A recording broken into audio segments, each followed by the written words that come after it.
Good morning, good evening, good afternoon, everybody. Welcome to today's program. I'm testing this out to see if it actually streams to YouTube, and it looks like Rumble Studio on the back end will go to Rumble and Locals and YouTube, which is kind of interesting. It will not be a regular occurrence for those of you on YouTube. It will not be a regular occurrence for me to stream to YouTube. I might do it, I don't know, once or twice a month, but because if I play a sound clip, if I play a movie clip, if I play an audio clip, if I drop certain words too many times, not only does YouTube demonetize it, they make you log in and you have to be 18 and up to watch it. And I just don't want to do that kind of show. I want to be able to say what I want to say and the way I want to say it and make fun of the people I want to make fun of and have a good time with it. So today, just for me to test the YouTube backend and everything, to see if this will actually go to the YouTubes. We're doing it to YouTube today. But if you want to catch the live show, make sure you jump over to betterbachelor.locals.com. You can become a supporter. It's $5 a month. And if you don't want to do that, that's okay. Just go over to Rumble, make a Rumble account, and watch me on Odd Man Out. That's the name of my channel over on Rumble, Odd Man Out, because I'm also doing news segments and things like that. But if you do join us on Locals, you get to join us Friday nights or Saturday nights we watch a couple of movies. This past Saturday, we did UFC 313, and on Sunday night, we do Absolutely 80s, where I stream a bunch of 80s TV shows, and we roast it and have fun. This past weekend was, Dukes of Hazzard for TV shows. What else have we done? Airwolf. We've done Knight Rider. We do a bunch of good stuff. And I will be doing some streams that are for locals and for premium members on Rumble. And it's not that I hate you guys on YouTube. I love all of you guys on YouTube, but YouTube hates me. And I really not into supporting a place that hates me. So if you'd like to, make sure to come over there. All right, today's topic, Gen Z is absolutely imploding. Everything that is causing them mental breakdowns. And yes, I'm mostly talking about the women and the weak men. That's pretty much primarily. And when we talk about weak men, we're mostly talking about the left, if I'm just to be honest. And so many times it's, don't talk about politics. But let's face it, there is a huge gulf with men right now between the left and the right. There just is. The left, they're protesting, they're crying, they're having fits about everything. And the right is kind of like, we're just going to get back to work and do what we've always done and do our thing. So I think that's kind of key to remember, that most of who I'm talking about are these people. This is who I'm talking about today. So you young, well-adjusted Gen Zers out there that watch content like mine, that watch kind of based news, that are on the internet for the most part and not crying and having protests about something. I'm not really talking to you guys. We're making fun of everybody else out there, so you guys are safe. I'm talking about the weirdos and maybe some of those foot guys out there. So we'll jump right into this. The first story this is all from the last couple of months. And as Gen Z is getting into the work world, or for that matter, not getting into the work world, as Gen Z is getting into the dating world, it's absolutely falling apart. Absolutely falling apart. But we'll start with this. Now, most of these are from the New York Post. Now, I found these because New York Post is, I won't say they're conservative, because they do say some things that are kind of negative about Trump and Republicans occasionally, but they do call more strikes than balls. You know what I mean? Like, they do seem to be a little bit more accurate when it comes to saying the problems that millennials, Gen Z has. Because the other places that report on the news, they don't want to talk about it, because then they have to admit, you know what, Gen Z's, they're having the struggles, and they just are. So, starting from the New York Post today, crybabies who post tearful videos online reveal why they do it. It's almost like sex. Now, if you've been watching my content for the last couple of years, you've seen me do many a video about these women, and especially these overly effeminate men that are going on TikTok and Instagram, and they're crying and they're trying to get their social validation, and they're, orange man bad, and we must support, all the Middle East groups that hate us. and we've got to protest, I don't know, BLM and all the other activist stuff. Well, turns out, just like we said they've been doing, they're putting their tears on video, and they're, I'm being harmed. I'm victim mentality. It is all for show. It is all for show because they get off on the attention. It's almost like the bedroom fun. I am not shocked. I am not shocked. I am shocked. Shocked.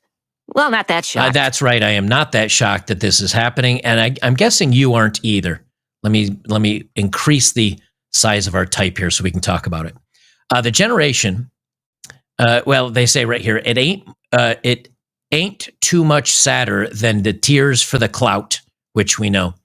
The generation that bought us mental health buzzwords like Delulu for delusional and Menti B for mental breakdowns is used to seeing the tears of their stressed out peers, even stars like Bella Hadid and Justin Bieber on social media, boldly for the whole world to see. While followers and friends flock to their support with praise for their brave display of vulnerability, others dismiss the tearful spectacle as cringe pleas for attention. Now, we're the ones calling out the cringe pleas for attention. That's what we do. The ones that are on there that are also doing the cringe pleas for attention, well, they're the mental deficient. Amy McNee, writer and creative coach, who previously posted a public crying video on herself, spoke to CNN about why crying online can be so cathartic. It's almost like sex, says McNee. It's really private. No, it's not. You're going on the internet to hundreds of thousands of people to get attention. And the public culture doesn't want to look at you when you do it. That is correct. Now, I'm going to show you very quickly. Let's say I have a moment right now, this very moment, where I say, I need to shed a tear, and I want it to truly be private, and I don't want the public to see it. Now, how can I do that? Problem solved. Look at that, everybody.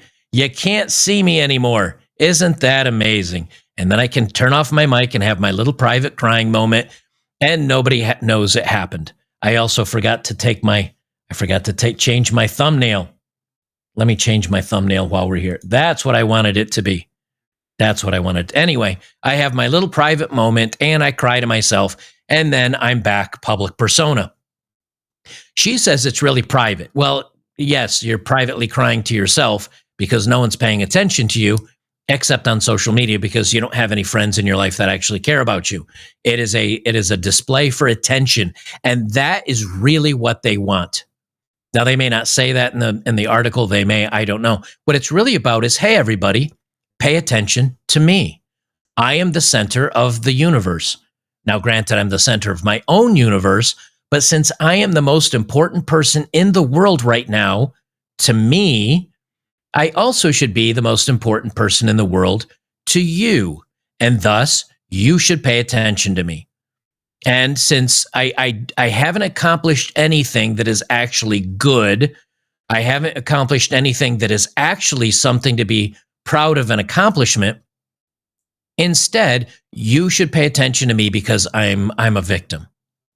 You know, during my generation, like I tend to watch guys that are building cabins in the woods with hand tools by themselves, and it's a speed cut. It's an hour long, but it's 2 years of work, all sped up at by 50%, and they cut together all the hard work they do.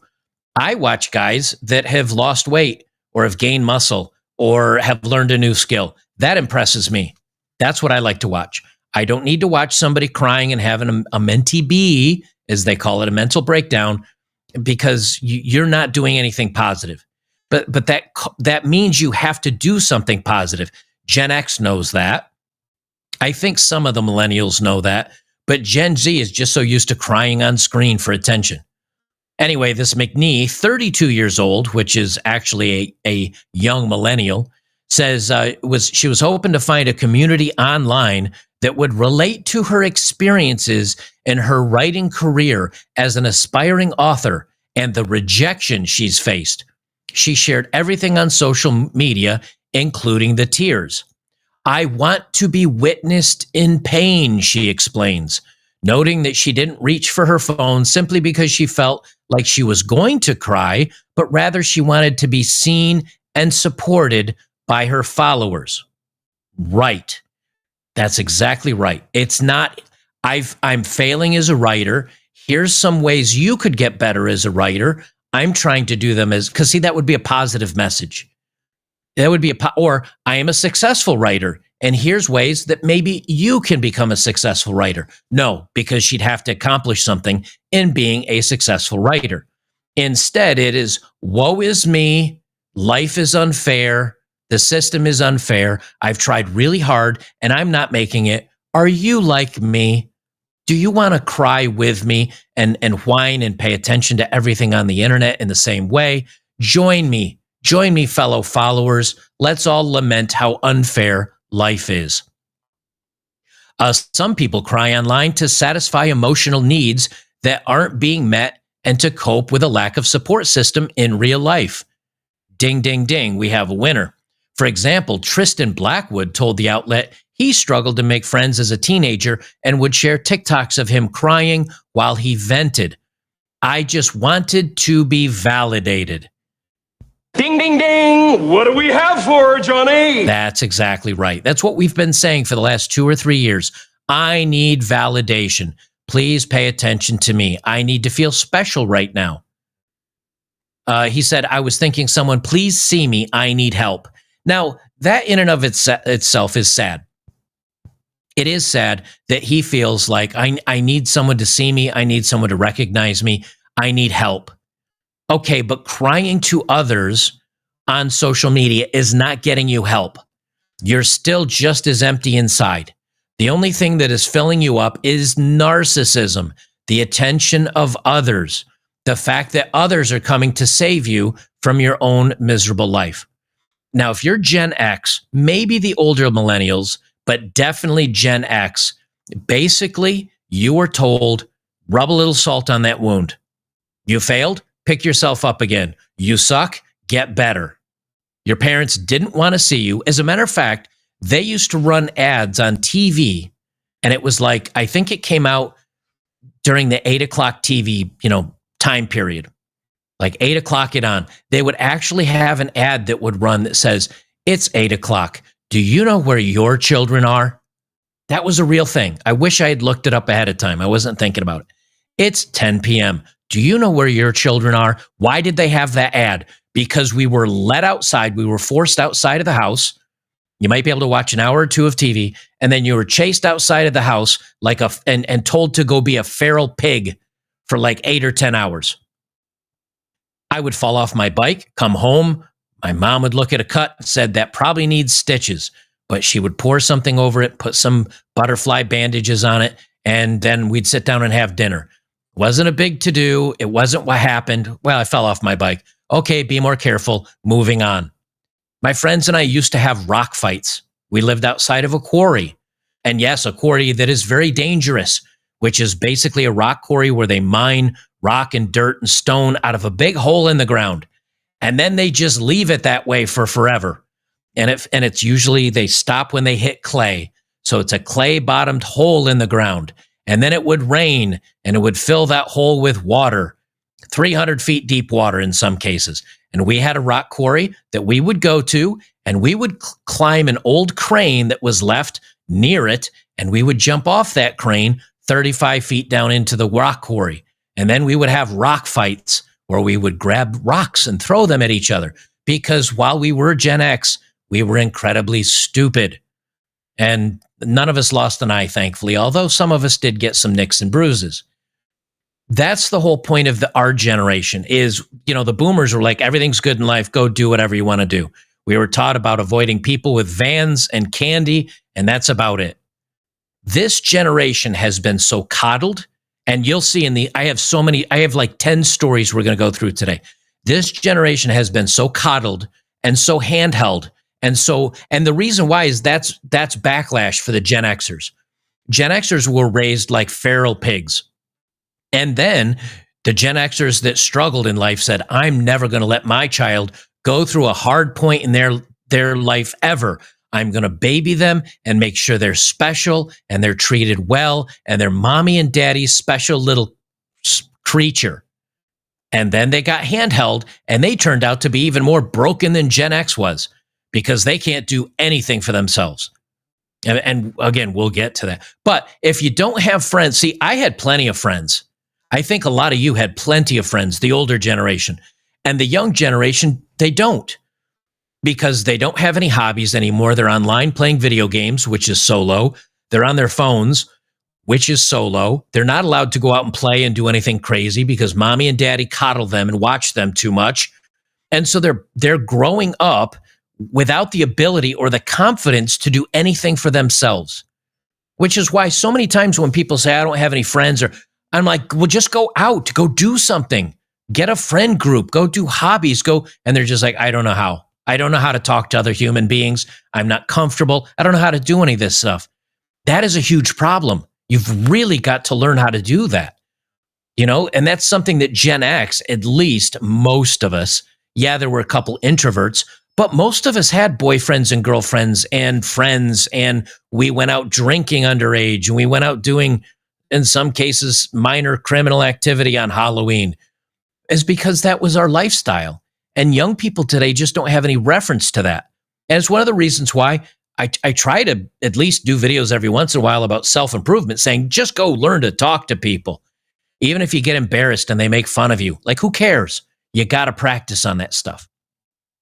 They say, it kind of gave me my entire social media career. Emmy Hartman told CNN about a video of hers that went viral in 2017 when she shared a roller coaster of her 17-year-old emotions in a 2-minute clip.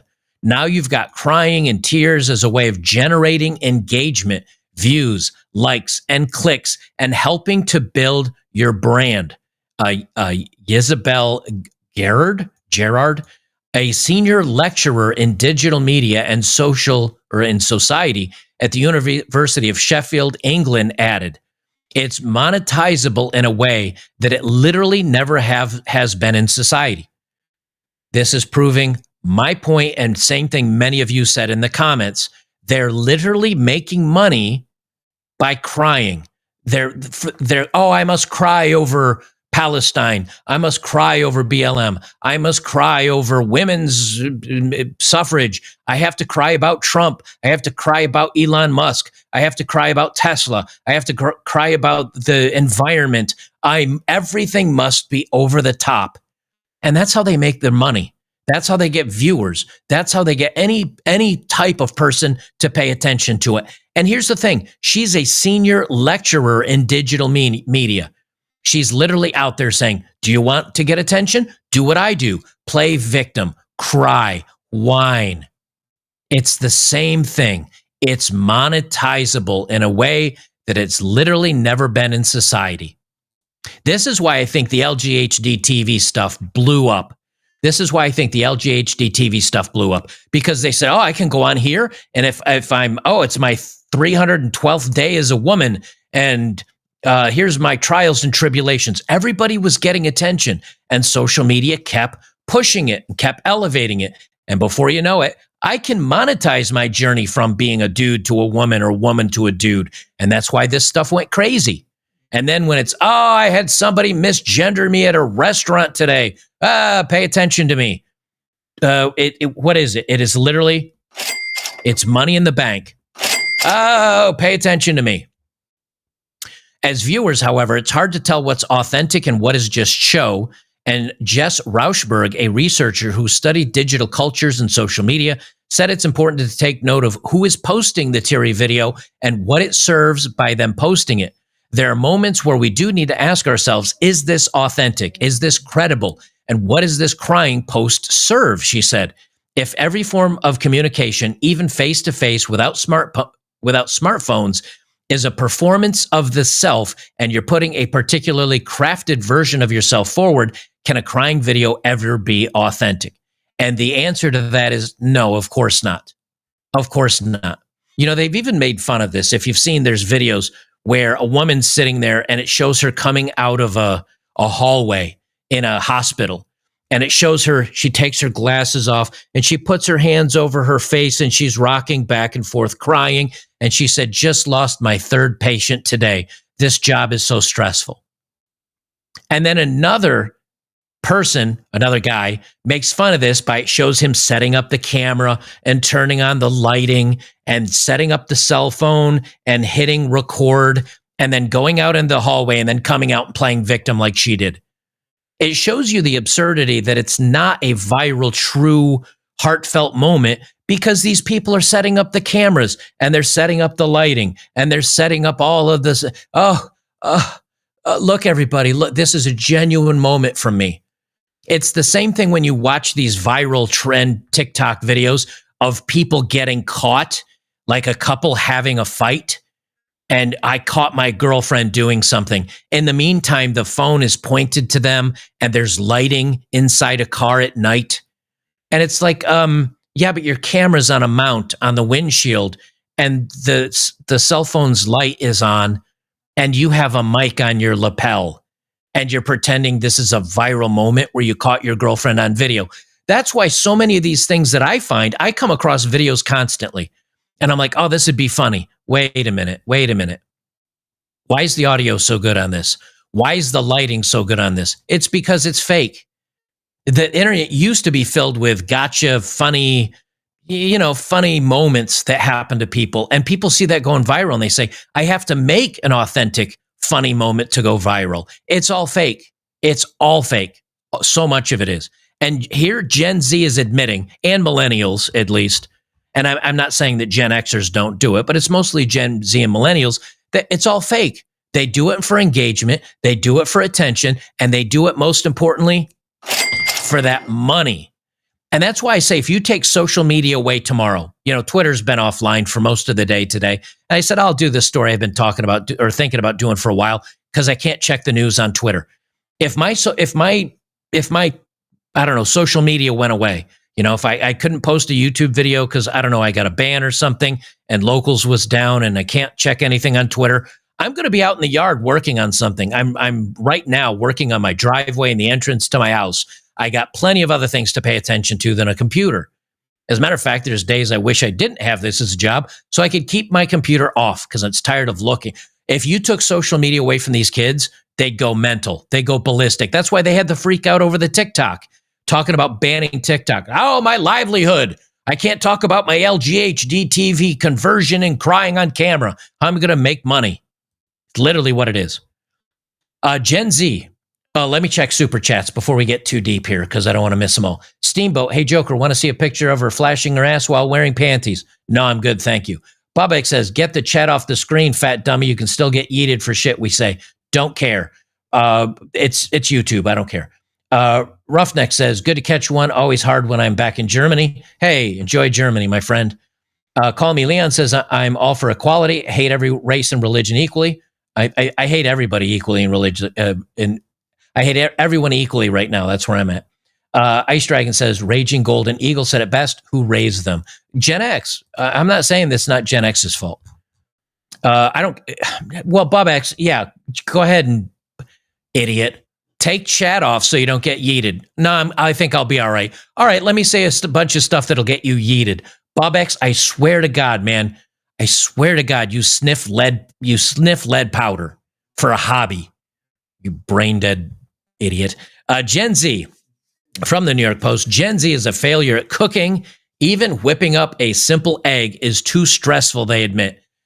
Okay, non-stick pan. We're not even talking about a well-seasoned cast iron pan that you have put a good coating on and seasoned in the oven at 350 degrees with bacon and bear fat. We're not even talking about that pan. These new stick pans, you literally put on the stovetop, turn it up to hot, put it in an egg that you've, cracked, put it in a pan. Gen Z can't even cook an egg. I'm a 52-year-old man. I can cook some great omelets. They can't even do an egg. It's too stressful. It's too stressful, everybody, cooking an egg. And yet, when these women come to the dating apps, These women come to the dating apps and they say, you better be this, and you better be this, and you better be this, and okay, can you cook? No. Can you clean? No. Can you do laundry? No. Can you change a light bulb? No. What are you good for? Well, I'm pretty and I'm nice, and shut up. Shut up. Because this literally means can you pour cereal? Gen X, can you pour, or Gen Z, can you pour cereal? Just in case Gen La Z wasn't struggling enough with adulting, more than 2/3 of Zoomers lack basic cooking skills, including tasks as simple as making an omelet. In fact, Zoomers' pan prowess is so abysmal that many dining in restaurants and or eating takeout meals, per a study by dating app on Finding the One. That is an incomplete sentence, Daily Mail. Good job. I'm pretty sure that, in fact, Zoomers' pan prowess is so abysmal, many find dining in restaurants and or eating takeout meals, per a study dating app Finding the One that Daily Mail reported. You forgot the subject. It's too difficult. It's whatever. For Gen Z, the kitchen isn't a source of uncertainty, but also a space where they feel out of their depth, said Sylvia Linsalone, a dating expert. Can I tell you right now, I am so tired of dating experts. Are you a dating expert? Yes. Do you have a full-time boyfriend? No. Do you have a fiance? No. Do you have a husband? No. Then how are you an expert? I just go out and find a bunch of guys to sleep with me. Here's 20 ways you can get a guy to sleep with you. Here's 20 ways to make your dating app look better so men will bang you and then leave you. That is not a dating expert. Dating experts are really good at you being such a good dater, you find the right person. You know who I'm talking to, Yana. Talking to you 40-year-old sloozy. The Love Locator polled more than 1,500 participants from different age groups on their proficiency in the kitchen. Gen Z wasn't the greatest generation in that department. Per the survey, a whopping 42% of those aged 18 to 28 said they could not whip up a basic stir fry, while 27% couldn't figure out simple soup. Okay. Open a can of Campbell's soup. I did this since I was like 8. Open a can of Campbell's soup. Pour it in a pot. Look on the side of the can. Add 1 can of cold water to soup. Faucet, 1 cold. Heat to simmer. Then serve. Literally 4 directions. Open a can, which surprisingly, I've seen videos of young Gen Zers that don't know how to work a can opener. That is a thing. I saw a video of it. I posted it 2 years ago. So if it doesn't have a pop top lid, instruction number 1, a lot of Gen Zers are already done. Open can. Then step 2, cold water. I think they could figure out a faucet. Step 3, pour it in a pot. They can get that. Maybe turning on the stove is too difficult. I don't know. Omelets were another big no-no despite having only 1 ingredient. Okay, this shows you right here. Omelets usually have more than 1 ingredient, usually. If somebody says, do you want an omelet? I'm thinking like Western omelet, maybe some bacon, onion, green pepper, mushrooms. You can do an omelet with just an egg. I mean, you can. But if you can't do an omelet, you could at least like put an egg in a pan, heat it, and then take it out of the pan. I think that would be doable for some people. Omelets were another big no-no despite having only 1 ingredient, often seen as the litmus test for our culinary literacy in cooking school. This life skill completely eluded a whopping 61% of Zoomers. Understandingly, more complex dishes completely went over Gen Z cooks' heads, with a staggering 80% admitting they wouldn't know how to cook lasagna or roast a chicken. This is what I find so surprising, okay? This is what I find so surprising. My mom, when I moved out of the house and became an adult, she gave me, it's a little green box. I have it in my kitchen right now, and it's a bunch of 3x5 cards where she had taken the time to write down a bunch of her recipes, one of which is her lasagna. I've got a meatloaf recipe. I've got casserole recipes. Yeah, my mom's 85, so of course I have lots of casserole recipes. But she explains how to do a bunch of different recipes. This was given to me before the internet existed, back in the year of our Lord, 1992. With the internet today and phones and tablets and everything else, how can you not just www.homecook.com or whatever, look up a recipe and then follow it with step-by-step instructions? There's YouTube videos, there's pictures.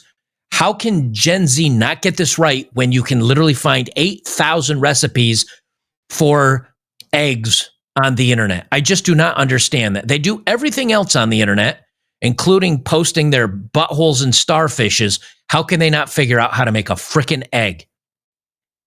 A staggering 64% of Zoomer participants said they preferred eating out due to their inability to put fire to food.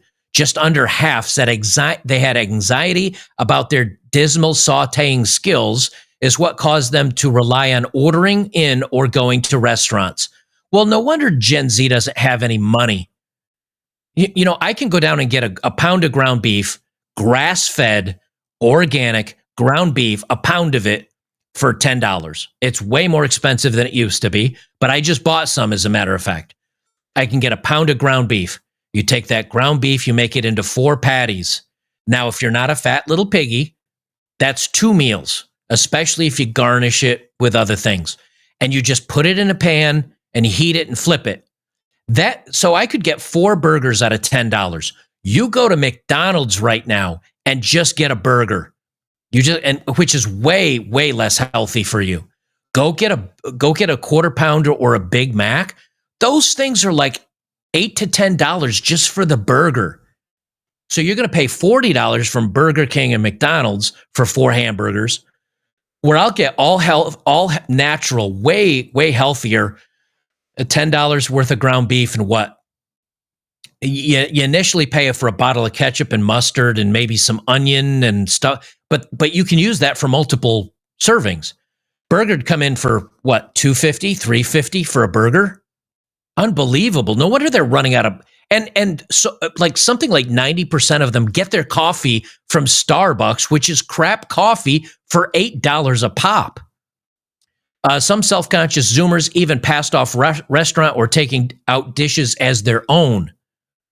Wow, really? So you go to a restaurant and then you bring it home and tell everybody, "Oh, I made this." So not only can you not cook, but you're lying about it. Perhaps it's no wonder why many 20-somethings prefer sticking it to girl dinners, idiot-proof recipes such as canned corn or popcorn with soda. Popcorn with soda is not dinner. That is literally a snack. I feel like a lot of us just didn't grow up in the kitchens the way the older generation did, explained 23-year-old participant Mia. Plus, with food delivery apps and ready meals, I can just stick it in the microwave. It's easier to get by without cooking. And that's why so many young people are getting fat. All the seed oils, all the crap, all the preservatives. Have you ever looked at some of these restaurant lasagnas, or not even the restaurant ones, the frozen lasagnas? They're full of crap. It's horrible. Like I remember my mom's lasagna recipe is literally like tomato paste and crushed tomatoes, maybe some tomato sauce. Sometimes she'd cheat and get store-bought tomato sauce, but usually it was just tomato paste and tomato sauce in a can and crushed tomatoes. And you simmer that, add some spices in, and that's basically spaghetti sauce, except you made it yourself. She might add a little sugar or a little ground up carrots, but the point is, you put that in a pan with cooked lasagna noodles and some cottage cheese and ricotta cheese, and you're done. How can you not figure that out? I'm a dude, and I know how to cook lasagna from scratch. How can you not read a recipe online? The survey found that Gen X adults aged between 44 and 59 were the most talented home cooks, with 85% claiming they felt comfortable in the kitchen. Yay, Gen Xers. See, we Gen Xers were told to fend to ourselves like feral pigs. Figure out your own stuff in the kitchen. 85%. Perhaps because a staggering 72% of them said they learned the proper skills from their parents. Okay, that's clutch. That's key right there. So it tells you, Gen X, we learned by being feral pigs, and our boomer parents taught us, but we did not pass on the knowledge to millennials, and millennials did not pass on the knowledge to Gen Z. So ultimately, you could say millennials and Gen Z are screwed up because of Gen X. That's Gen X's fault. That's Gen X's fault. So maybe if we want to realize why Gen Z and the millennials are so broken, it comes right back to the Gen Xers' fault. Now, I don't have kids, so I will not take credit for any of the problems that Gen Z and the millennials are having right now. But maybe there's something to that. Maybe I can get away with saying it's not our fault. Like, it's not my fault. It's all the other Gen Xers' fault. They say even millennials, those 29 to 43, were superior to the Zoomers, with 68% admitting to feeling at ease whipping up dishes. So maybe the Gen Xers taught maybe the Gen Xers taught millennials, but not as much, and the millennials didn't teach the Zoomers as much. I don't know. Zoomers also don't share prior generations' view that cooking is synonymous with romance, where Gen X and millennials overwhelmingly saw prepping food as a way to show intimacy. Just 17% of Gen Z adults said they preferred home-cooked meals as part of the dating experience. Now, that's important for my generation and for the boomer generation. For me, a woman cooking me a meal is a sign of romance. It means that I'm important to them. Like if a woman says, why don't you come over to my place? I'll cook you a nice dinner, and then we'll sit and watch a movie. To me, that says, hey, you're putting some effort into me, that you actually care, that I have, that you want to go through some steps to show how much you appreciate me. And maybe millennials get that to some degree. But Zoomers don't see that at all because they're not going on traditional dates. They're not going to the pubs. And I'll get to this. There's another article about this. Maybe they just are like, I don't want to jump through any hoops for you because you're not that important to me. We'll hook up on Tinder, we'll smash, and then I never want to see you again. That's a lot of Gen Z's dating. Excuse me. All right, let's jump on to the next one here. Gen Z, and I won't read as much about all these articles, but you're starting to see a trend that Gen Z just doesn't know how to do anything. And I do think that is the failing of Gen X and the millennials. It is. But if we're going to be fair about it, at a certain point when you can't do something, it's very important that you learn to do it on your own. That is part of being a responsible adult. You know, when there's a lot of things around the house that I learned from my father. The lights aren't turning on. Check the circuit breaker. The circuit breaker's got a problem. Okay, let's look for a fault in the circuit line.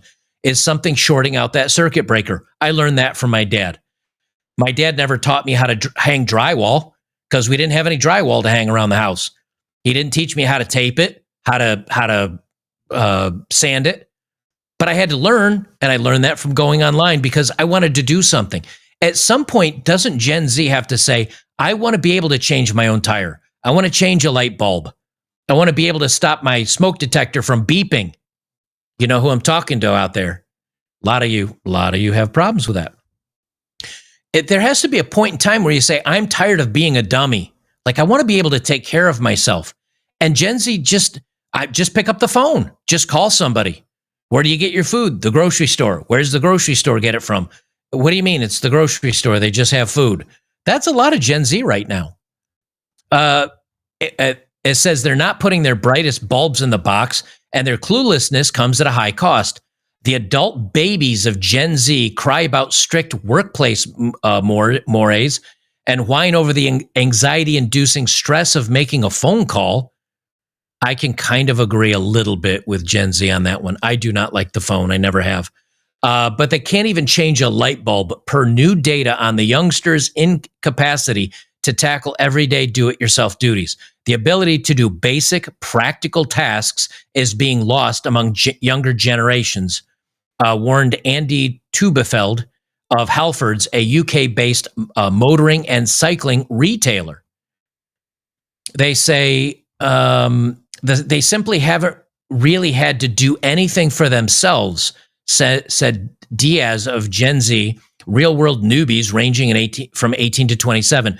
So much of their and all our lives are automated, convenient, and outsourced, which today's generation of young people have benefited from way more than in past generations, she added. So it makes complete sense that Gen Z simply doesn't know how to do as much with regard to non-tech or independent tasks. Now here's my question. How do you not, again, YouTube is available, Rumble's available, the internet is available. We now have AI. Where you can literally go to Grok or Chat GPT and say, how do I change a light bulb? How do I know which light bulb to use? And it'll say in the United States, most sockets are A19 sockets. And, to look on your lamp type and it'll say, its range of wattage, and go get yourself a LED and screw it in and you're done. It's right here. It's right on the internet. There are so many things. The internet didn't exist for so many of us. We had to learn, like, trial and error how to get things done. Now, I don't even want to look it up. I'll just call somebody. For you guys out there that say, you know what, I can't get a job. I want to move into a new career field. I need to change my life in some dramatic way because I'm tired of the way I live right now. If you're a dude, and would you hush, please? We'll play later. Shh. Walker, my dog, is having a fit. If you're a guy today that basic carpentry skills, basic electrical skills, you know how to turn off the water in your house and change a fitting on a sink or change a drain, which for many of us is a very basic task. If you know how to do that, start your own handyman business. Seriously, get yourself a used pickup truck, put a couple of toolkits in the back of it, become a handyman. You will be able to charge these Gen Zers. My light bulbs are out. How many are out? I have 3 light bulbs. Okay, I charge $10 a light bulb, and it'll be $30 for half an hour time. I charge $70. Okay, please drive out, get out of the screw 5 minutes of your time. You just made $75. Like, the Gen Z is the working man's dream of young people today, because any trouble they run into, they just pick up the phone and call. Well, make sure you're the person they call.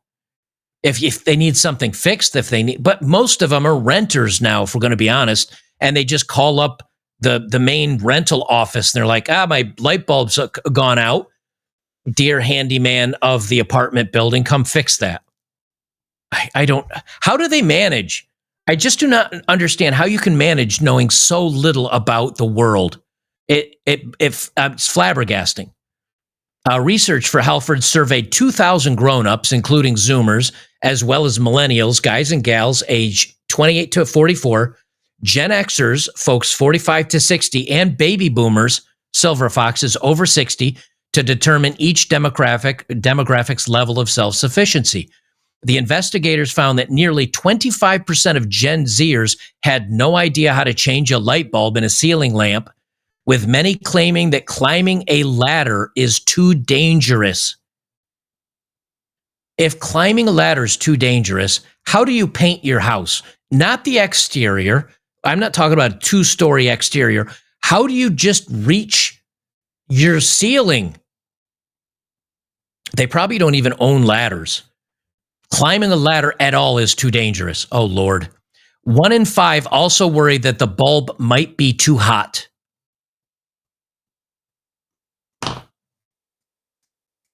I just got a question. I got a question for you. I got a question. If your bulb has gone out and it's not working, why would it be hot? Why would a light bulb that is not lit and not working be hot? Light bulbs get hot from the light. They get warm from light. How would it be too hot if you need to replace it? Do you understand why I make fun of Gen Z and the mouth breathers of Gen Z? Because even simple logic doesn't seem to permeate their frontal lobe. Also, here's an idea. If the light bulb still works and you need to change it, I know this is crazy, everybody. Hang with me. Maybe some Gen Zers that don't know how to change a light bulb might find this content. Here's a crazy idea. Turn off the light.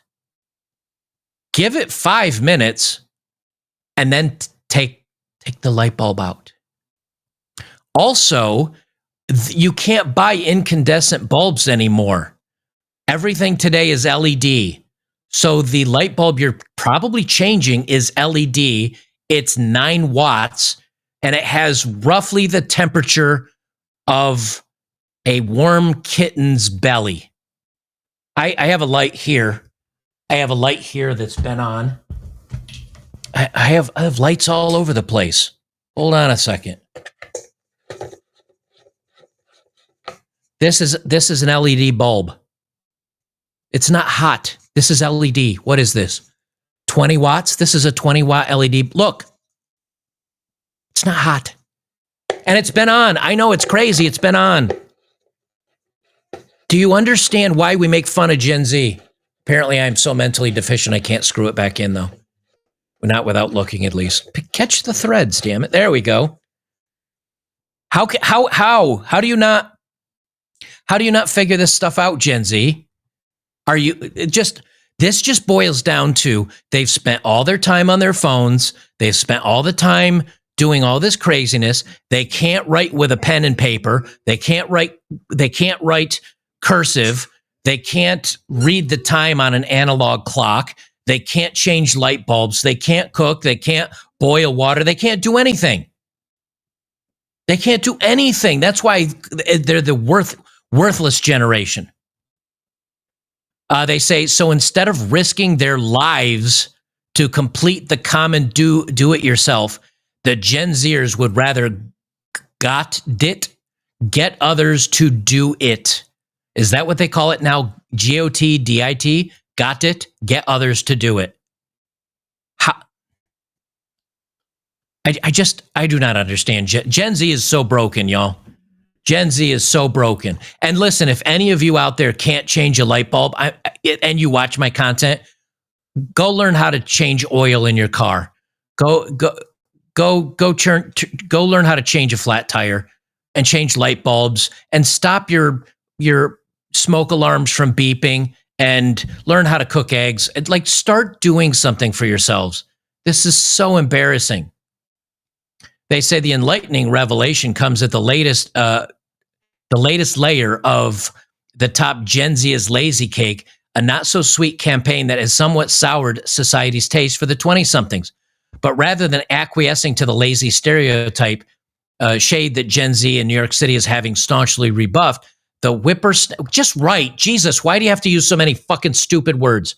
The whippersnappers would instead prefer paying service people major money to handle their minor inconveniences. Let's not get creative with your creative writing, New York Post. Remember, the average person that reads your articles has the reading comprehension of a 5th grader, myself included. But there's my point. They would rather call somebody else to do it for them. So you guys that want to make a quick, easy, fast buck, put yourselves out there as a handyman. The worst thing is somebody calls you and they want something that requires a licensed plumber or electrician, something that you can't handle. And then you refer to them and say, ma'am or sir, that kind of work requires a licensed plumber, or please call a plumbing company. And then you hang up the phone. Total time out of your day, 30 seconds. But if they're calling and they're saying, hey, can you come change my light bulb and my faucet's leaking a little bit and my drain is clogged up, get yourself a bottle of, I don't know, liquid plumber, a couple of light bulbs and a hammer, and go make $100 an hour because these dummies will pay you for it. This is literally every man do-it-yourselfer man's dream.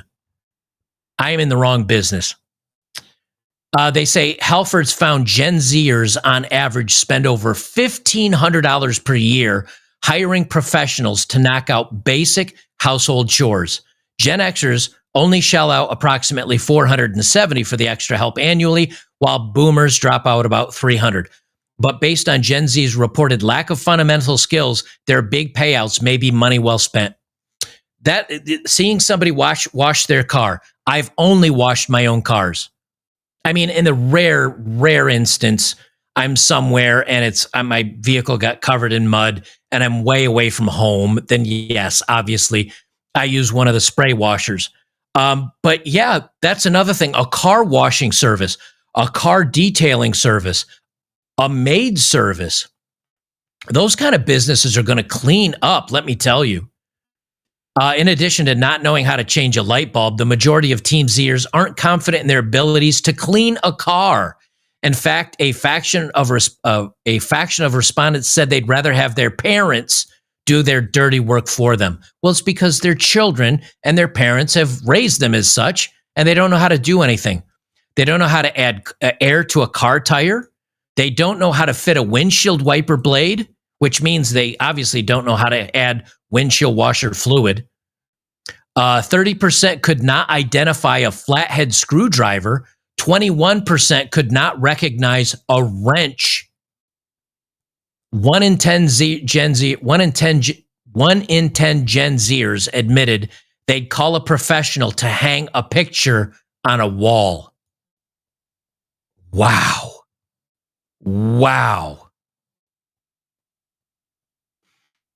Gen Zers are let me make sure I don't miss any super chats. Hold on. Call Me Leon says dating directions for women: 1, have a body; 2, have a pulse. Oh wait, I can click this and put them up on the screen. I forget. Where is it? There it is, right there. Dating directions for women: have a body, yes; have a pulse. Normally, although some of you out there are questionable. Ta-da, I'm a dating expert now. Please validate me. That's right. Logan Wolverine says, how are any of them going to survive the Great Depression 2.0?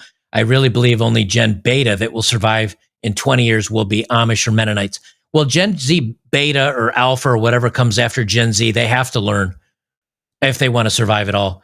Mighty Pirate says, most of the YouTube videos they see of people on ladders involves them collapsing on people or falling off for laughs. That's true. Excalibur says $10. Hey, thanks, buddy. Let me give you a little applause here. How about this one? I'd buy that for $1. He says, hey, Joker, I've been watching for a very long time, just rarely comment. Would love to come work on the retreat. I'm a millennial and I hate my generation. Their brains are empty. Here's the little update on the retreat. Let me just clear that off there. All the land I found around me is either residential only, which doesn't qualify. It's commercial only, which doesn't qualify. I need to find some land that is 2 to 5 acres and it's not land restricted and it's not $300,000. That's the challenge I'm running into right now. That is somewhere within 45 minutes to an hour of me. And it's got to be flat. And it's got to have access to well water. Anyway, there's a bunch of things. I'm still looking. When we find the right piece of land, believe me, you guys will be the first to know. And then we'll get rolling on the men's retreat. Single for Life says, I was told to suck it up, Buttercup. Yeah, so was I as a Gen Xer. I mean, you have to. Phone calls make Gen Z anxious. A new college course aims to help them conquer their fears. Gen Z has college courses to teach them how to use a phone. Good night, everybody. Are you kidding me? All right, wait a minute. How about this one? What the hell is even that? How the hell do you need a college course to make a phone call? I get being a little anxious. I don't like using phone. I'm not a huge fan of the phone. I'm not. I don't like getting on the phone. I don't like talking to businesses, but it doesn't, like, I don't have, my hands don't get sweaty. You want to know sweaty?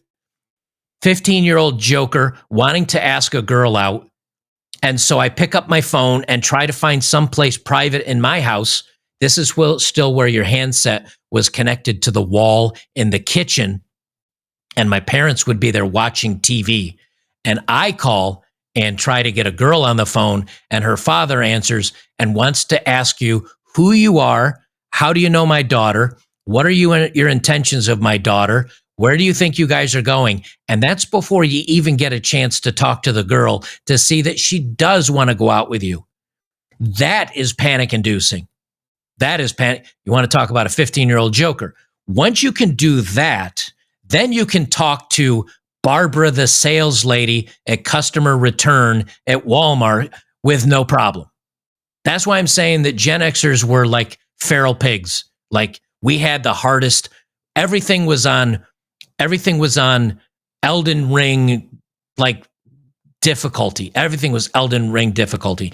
Now, these young Gen Zers today have everything on Mickey Mouse plays with Donald Duck, 5-year-old difficulty on an iPad, and they can't figure it out. I don't know if that example was the greatest, but you get what I mean. What are the number one thing Gen Zers are whining about, other than changing light bulbs and not being able to cook their own eggs?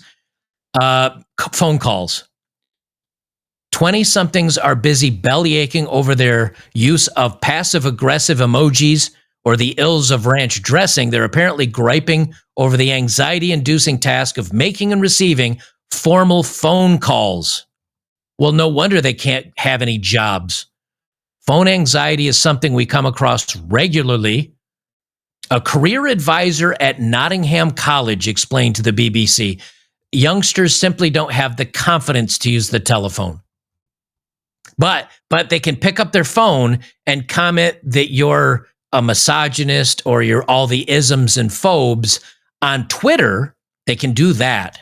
They can get on TikTok and say all the bad things about how Orange Man bad or Elon Musk is evil. They can do that. But if they have to actually get on the phone and talk to a real human being, that's where the breakdown happens. They say they get nausea, an increased heart rate, shortness of breath, dizziness, and muscular tension.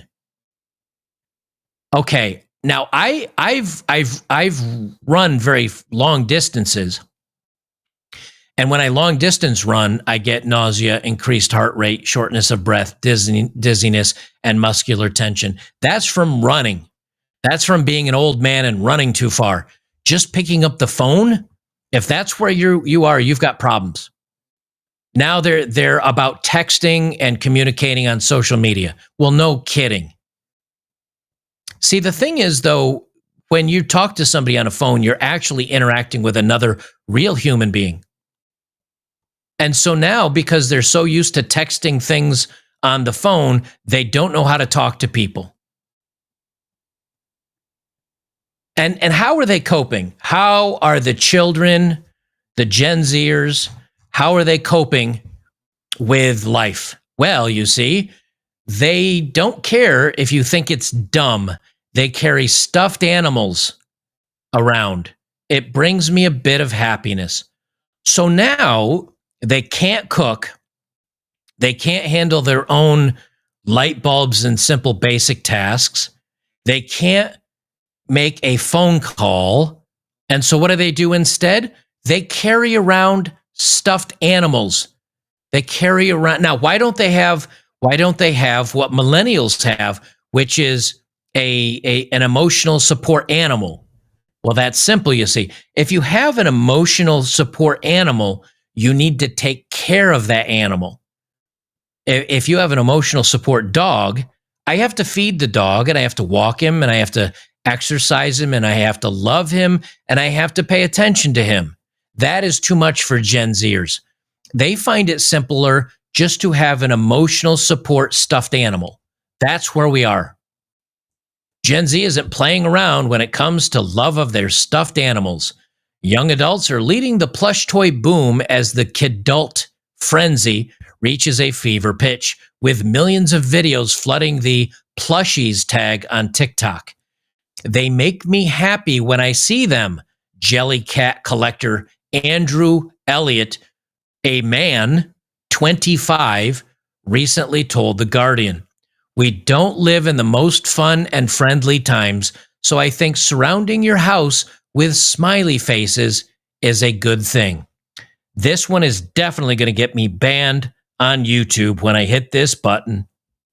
Hello, faggot lovers everywhere. Elliot likened the stuffed animals to modern-day Beanie Babies. Plush toy brands are kinda hot right now, Brian Benway, a senior tech and gaming analyst at Market Research. Beanie Babies are coming back for Gen Zers. Plush toys like Jellycat and Squishmallows are tracking with large growth of Legos with Gen Z. Look, don't even try to give me a hard time about Legos. At least with Legos, number one, you have to build something with Legos. I've seen 1,000-piece Lego sets that are very complex. Don't make fun of the Lego people. Number two, if you forget them or they get knocked onto the floor, they can be weaponized. If I really wanted to, I could weaponize Legos by just scattering them across a bedroom floor. So let's not put plushies and Legos in the same category. It's becoming more accessible. A lot of people are taking the approach to that well. I don't care if other people think this is dumb. It brings me a little bit of happiness, a little bit of joy, so I'm going to keep doing it. Wow. Now, me personally, I'm not much of a collector. I used to have like the 3.5-inch G.I. Joe, and I had the 3.5-inch Star Wars. I wish I still had them in the box. I'd be a very rich man today. I understand why people collect comics. I understand why people collect action figures. It's much of a carryover from, things that you appreciated when you were a kid, and you still like collecting that. And in many cases, it stops being a kid obsession and it becomes something more like an adult obsession, which carries over into Warhammer 40K and painting those models. But you do play a tabletop game with 40K. It's still a game. It's painting Dungeons and Dragons, 7-inch or 10-inch tall models. I can still appreciate that because at least there's some artistry in it and there's a game behind it, and you can play that with friends. Same thing with Magic the Gathering. I'm not really a Magic the Gathering guy, but a lot of people got into it and they go to clubs and they play with friends and they make good friends and acquaintances. All that is centered around a hobby.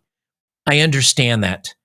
But when you just say, I collect stuffies and I throw them on my bed and it makes me happy, I just don't understand. I just do not understand that. But if you're saying it validates me and it's emotionally supportive, it's synthetic stuffing inside fabric with little glass eyes sewn on it. That's not emotional support.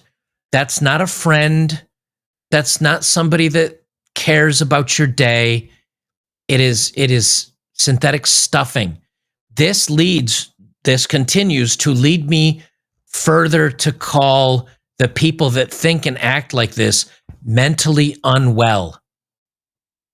If your life is somehow validated by crying on the internet for money and for narcissistic fulfillment, and then instead of interacting with real people on the internet, you're interacting with stuffed animals to make yourself feel good about your day, you need to seek professional help. You need to learn how to interact with other people, and you need to grow up. And I give Matt Walsh and Ben Shapiro and a lot of the conservatives over at the Daily Wire crap, because they say if you just play video games, you're a big man baby. Like, you have to grow up. But if you've played a game like Kingdom Come Deliverance, the first or the second, or you've played anything from the Witcher story, or you've played, I don't know, Baldur's Gate, or even Elden Ring, there's thought and math and storyline and interactivity. And granted, that's not your best friend. That's not a great way to make friends in the world. But you know something? If you play MMOs, I've got real world friends that I met in the real world because I met them in World of Warcraft back 20 years ago. We used to have meetups. We had a guild of 150 people. We used to raid three guilds our guild used to front 3 40-person raids on World of Warcraft at a time. That makes me a nerd. It does. It makes me a geeky nerd. I am that guy. So I don't even see you play video games and it's completely different because you can get interactivity with other human beings. But when you're just collecting piles and piles of Beanie Babies, to me, that just says you have a disconnect with actual real people. If you watch these videos of people playing, I don't know, first-person shooters, or what are some of the other ones? We used to play like Tom Clancy's Ghost. What was it? Ghost Recon? Was that it? I don't remember. It's been 20 years since I played some of them. At least you're interacting and you got a headset and you're calling each other racist things online. At least you're interacting with other people. Although you can't even do that anymore now, thanks to these crackdowns on that stuff. They took the best part of the game away, in my personal opinion. But having stuffies just isn't the same. Gen Z is career catfishing and power move to irk corporate employers. How about this? Gen Z's complaining, we can't get a job. We're not getting paid enough. You don't respect us enough. These companies aren't worth our time. And 25% of Gen Z is going through all these hoops to get hired for a job. They're going through all these problems to get a job. And it's so hard. Life is so unfair trying to get a job. And then what happens? On the first day, 25% of them don't even show up to the first day of work. How do you do that? How do you jump through all the hoops and all the lamentations and all the whinging and crying on social media how unfair jobs are, and they don't pay us enough, and they don't treat us like adults, and they make us go into the office instead of working from home, and all this other whinging, and you don't even show up for the job. They say the messy movement sees Zoomers, young adults aged 27 and under, accepting a job offer, but not showing up to the first day, according to a January report via CV Genius, an online resume building platform. Our survey found that Gen Z workers in particular reported opting for creative ways to put themselves first before their jobs, explained UK-based experts who polled 1,000 employees across all generations. Researchers found a staggering, not a quarter, a third, 1/3. Researchers found that a staggering 34% of 20-somethings skip day one of work, sans communication with their new employer as a demonstration of autonomy. Okay, now this is a big area where Gen X and boomers, and I'd say probably most millennials, split from the younger millennials and Gen Z. I would like a job. Okay, I'm going to offer you a job. This job you will not like.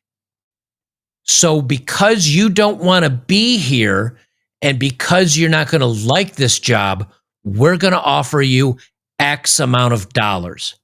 And then that person has to say, you're right. I do not want this job.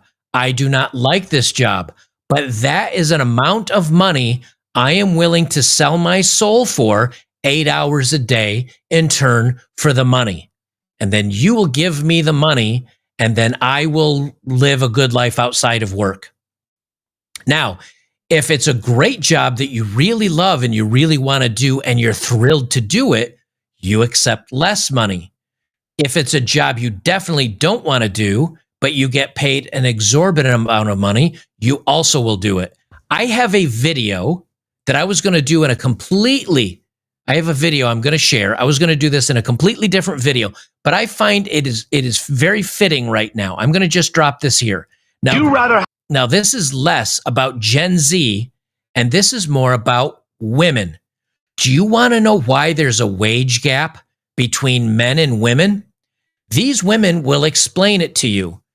It's about the title and the position and the... let me turn this down so I don't blow your ears out. Listen to these women when they're asked, would you rather have a $100,000 job to clean sewers, or would you rather have a job with zero pay, but you have a job title that is meaningful? You rather have a high-profile job for no pay or clean sewers for $100,000 a year? A high-profile job with no pay. I would prefer to have the high-profile job without pay. I'm cleaning sewers for $100K, man. Ain't no shame in my game. I'm cleaning sewers. There's no question about it. I'm going to clean the sewers for $100,000 a year. I rather the first one. Okay, so wouldn't that explain why you're paid less? Yeah. Because you don't want to do... Because I really don't want to do that. You don't want to do the dangerous, dirty jobs. I know. So could that possibly be why so many women earn less money than men? Yep.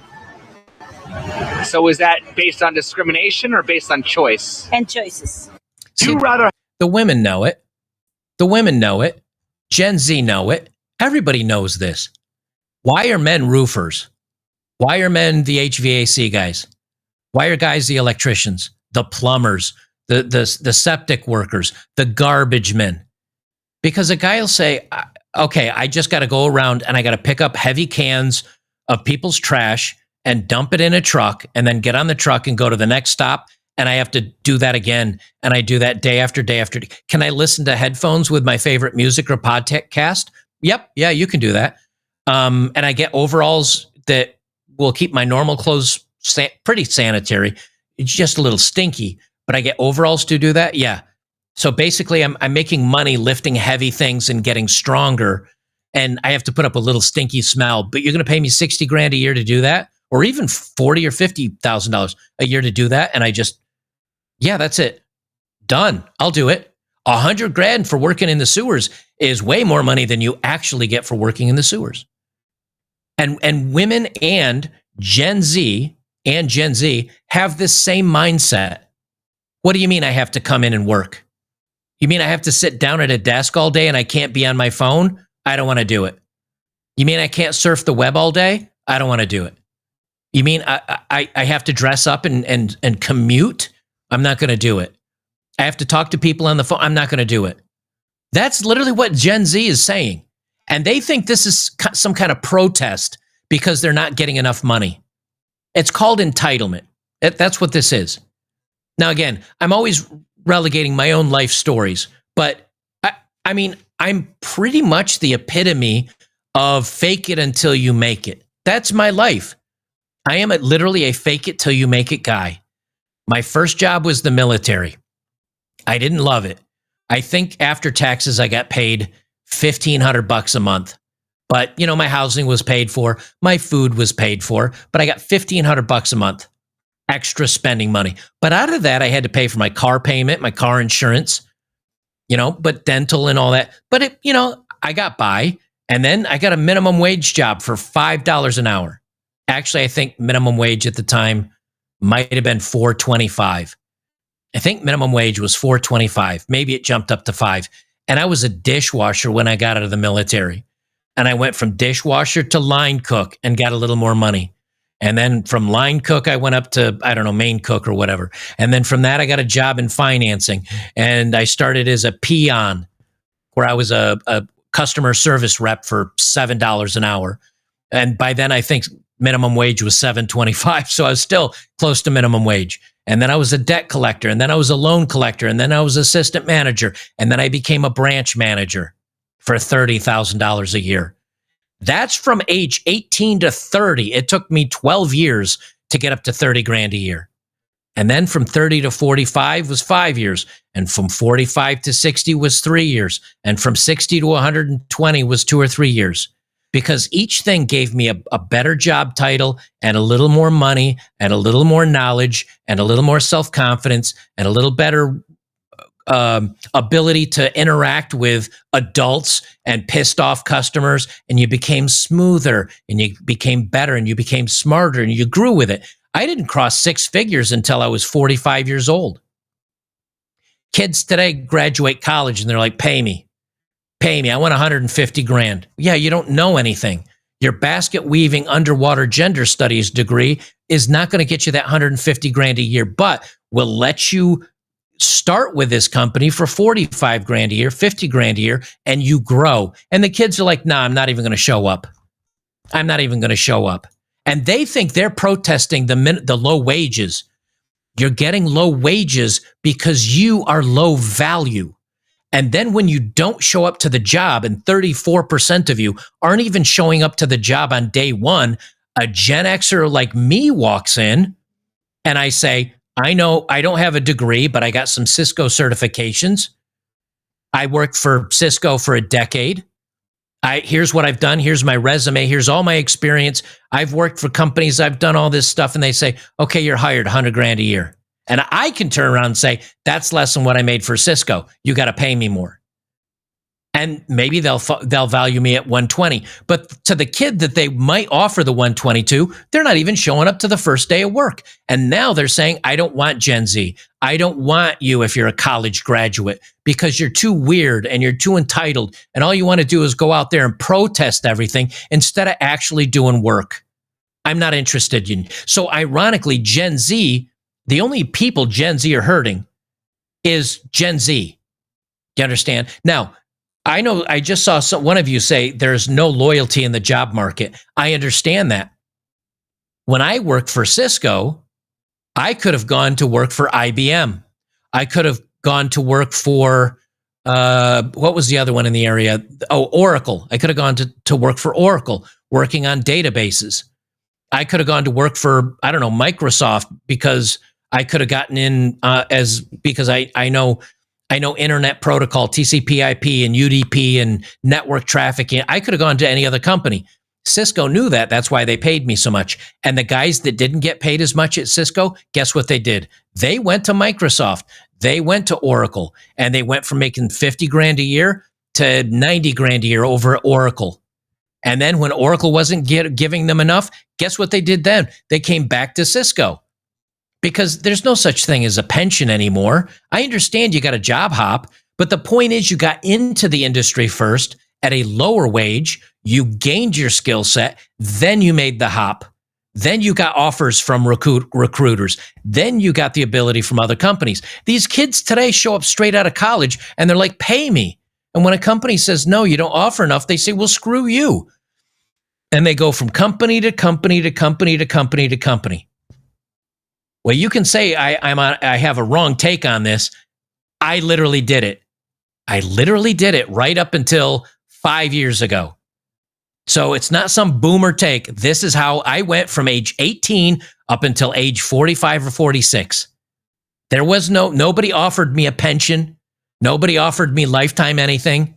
I had to show up. I had to interview. I did not get a job for 95% of my interviews.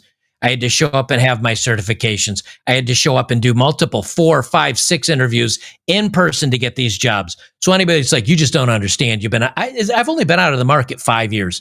If you're going to tell me things have changed that much, I got a hard time believing that. But if you do say, well, it is changing. Okay, fine. It's changing because of the Zoomers. It's changing because not only do the companies have no loyalty, but now the people have no loyalty. Difference is, you have to have enough loyalty to get the job. You have to have enough loyalty to earn and learn some things on your job before to take the jump, before to make the jump. And then once you do that, then you can. Anyway, so Gen Z basically is just not showing up. They call it catfishing. 24% of millennials staffers ranging from 18 to 43 have taken a shine to career catfishing. Unlike their older colleagues, Gen Z are apparently more concerned about prioritizing their personal needs and goals than kowtowing to demands of corporate culture. It's because they're spoiled. And I will look into this. I will look into this because I do see chat, and many of you are like, oh, you don't know the changes that have happened since the DEI stuff and all that stuff, and they won't hire you now because you're male or you're white or whatever. I'll look into that. I'll look into that. I'll look at some of the studies. I'm not going to call you wrong. You know, when I was working for Cisco, yeah, we kind of had some of the DEI sprinkled in among corporate culture. And maybe it's gotten much, much worse over the last 5 years. But I'll tell you something. At a certain point, companies are going to need to come around and start hiring qualified people again. And if you say, well, the culture's changed and they're just not going to do that anymore, then my answer to you is you have a couple ways you can do it. Number one, you can whine and you can complain about DEI and you can't get your dream job as whatever in the corporate world because of DEI. And maybe it's true. So you can whine about it, or you can say, all right, I can't get into the career field I want right now. I'm going to keep applying to these companies. I'm going to keep trying, and maybe I can get in with a non-woke company and I can do my dream job. But in the meantime, I'm going to become a handyman. I'm going to learn how to weld. I'm going to become a over-the-road truck driver for a couple of years, whatever. But it boils down to the same thing. And this is one of the differences that Gen X and the other generations I feel have, is you can cry and you can whine and you can complain, but that doesn't change anything. You still have to operate in the manner in which the world operates. And if the world is against young men entering college and they're against white dudes or whatever getting corporate jobs, then go learn another skill set in the meantime. And the reason why I say you have to do that, I wanted to be a computer guy. I didn't have college. I couldn't do it. So I circumnavigated that. And I'm not saying my way would work for everybody, but my point is the older generations learned to fake it until you make it and to maybe make some sacrifices, just like the woman in this video. These women would not make sacrifices. I think a lot of people today say, I'm not going to make any sacrifices. I deserve, I should get, I demand. Well, if the world's not set up for that way, you can whinge and cry about it, or you can say, I'm still going to succeed. I'm just going to go outside of the loop. I'm going to create my own business. I'm going to go be an apprentice. I'm going to do something different. And all you guys can yell at me, oh, it's not like that and you don't understand. I grew up that way. Do you think I wanted to be a jeweler? Do you think I wanted to go to the military? Do you think I wanted to be a dishwasher or a line cook or a customer service rep or a debt collector or an assistant manager at a jewelry store? I didn't want to do any of that shit. But it paid me what I needed to get paid to live a life decent lived. And in the meantime, when I wasn't at my job, I was learning Linux and Unix. I was learning networking. I was learning right now, really. I was learning about the job I wanted to do. So I'm sorry. And maybe this pisses all of you off, but you can whinge and cry about, oh, I can't do this and you don't understand and you can't. Well, you know something? I know people. There's people in chat all the time where I hear, I decided to go do XYZ and drive a truck or do this. And I got an interview to be an apprentice welder, or there are guys in the chat that say it all the time. And so again, if it pisses you off and you want to say, I don't understand anything about anything, go ahead. But it's how I grew up and I succeeded. There are guys right now over on Locals chat that when we do our live streams and we're talking about stuff, guys, all the time, hey man, I'm driving truck right now. I just got a job interview for a welding. I picked up this job right now, but I'm learning how to do this. There are guys that are learning how to succeed. You can have this, I'm going to succeed no matter what mentality, or the life's so unfair, you just don't get it. Well, okay, maybe I don't. Then sit in your basement and whine and cry and never get ahead and blame the world that the world is against you. Guess who else does that? Feminists, leftists, losers, homeless people, unemployed people. You know who doesn't have that mindset? People that keep grinding until they win. Get mad at me if you want to. I was never given a silver spoon. I've done dozens of jobs I hated. I got paid minimum wage for probably until I was almost 30 years old. And if you want to just feel bad about yourself, then feel bad about yourself. But you're not going to win that way. That's all I'm saying. And Gen Z overwhelmingly feels that way. It's rigged against me in the system. Okay, then deal with it. Let me read tips because I'm sure all of you are yelling at me right now. Single for Life says, I was told to suck it up, Buttercup, as was I. Rub a little, what was it? Rub a little dirt on it. That was my father's expression when I skinned my knee. Rub a little dirt on it. Trucker Icebox says, damn, I'm glad I made a post. Didn't know you were live. I am live, sir. Yeah, Trucker Icebox, he's a trucker. I'm sure he didn't grow up wanting to be a trucker. Maybe he did, and he's totally going to make me look like an asshole now.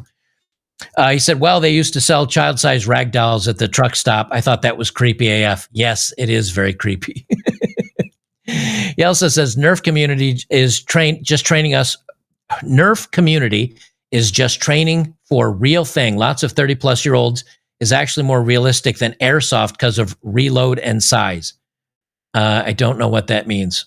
Oh, I'm a Toys R Us kid, he says. Okay, gotcha. Logan says, Gen Z's take on tampon and change a tire or die. Yep. Steamboat, I want to see pictures of a woman wearing tight shorts and slacks. Go ahead. Archbishop says, Joker, you have the best community of men that you can search for a piece of property. Just tell us your search parameters and we can look for you. Use us to help you. I just told you, man, it's got to be zoned for like anything, like unrestricted land.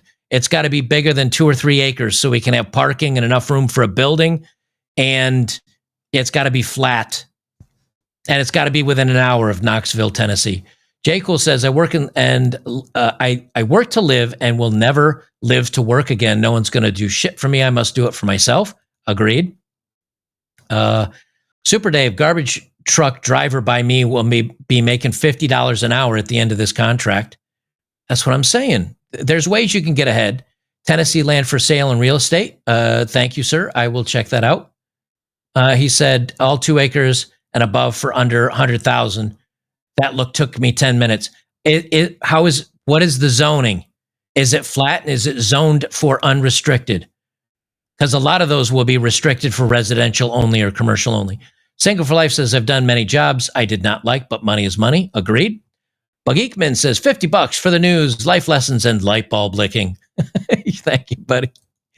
Roughneck says, not for the most manly professions, but I'm a travel nurse. And with the market being what it is, my work-life balance is awesome. Something to look into those interested. Yeah, that's what I'm saying. Steamboat says, rate 0. The same thing I tell you every time you ask me to rate that trashy woman. So yeah, again, you guys can hate on me. Go ahead. Let me unclick that. Let me unclick that. I accidentally forgot to unclick the click. Let me there we go. Hate on me all you want. I grew up doing a bunch of jobs I never wanted to do to have a paycheck and to buy a home and to do my thing. So, I try to pay attention to chat, but chat goes by too fast. And I have YouTube chat and I have Rumble chat and I have local chat. So it goes by way too quick for me to see. So I try to pay attention to it, but no, I can't pay attention to it. Here's a surprise for everybody. Gen Z has a surprising stance on marriage, and they think their way is better. How Gen Zers prefer to get down and dirty. When it comes down to settling down and tying the knot, Gen Zers are way on board with traditional values than the kids of Y2K were in the 2000s.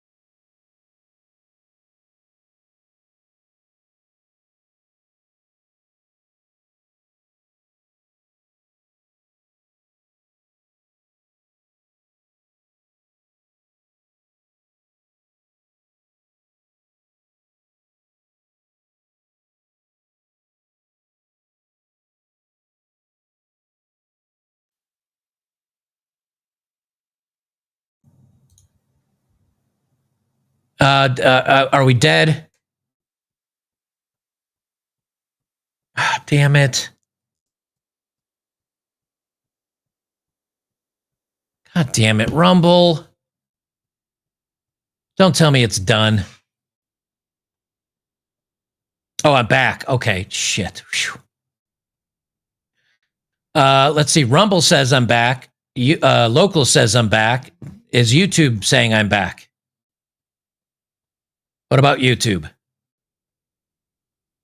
Uh-oh, I don't see YouTube.